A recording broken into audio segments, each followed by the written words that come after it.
Çalışın daima sevdiklerinizin qədrini bilin. Onlara sağ olanda hayattayken değer verin. Çalışın sevdiklerinizi hiç vaxt incitmeyin.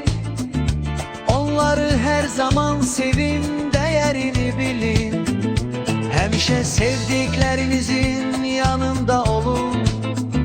Çalışın onları xoşbəxt edin, değerini bilin. Her an sevdiğinizle birgə mehriban olun. Onlarla küsülü qalmayın, değerini bilin. Sevdiklərinizdən heç zaman uzaq olmayın. Onlarla daima birgə olun, değerini bilin. Sevdiklərinizi çalışın heç vaxt aldatmayın. Onlara doğruları söyleyin, değerini bilin.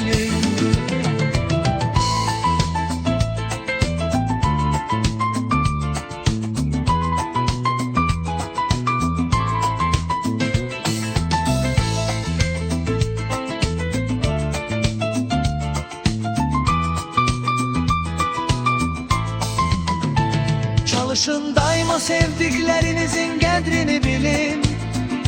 Onlara sağ olanda hayattayken değer verin. Çalışın sevdiklerinizi hiç vaxt incitmeyin. Onları her zaman sevin, değerini bilin.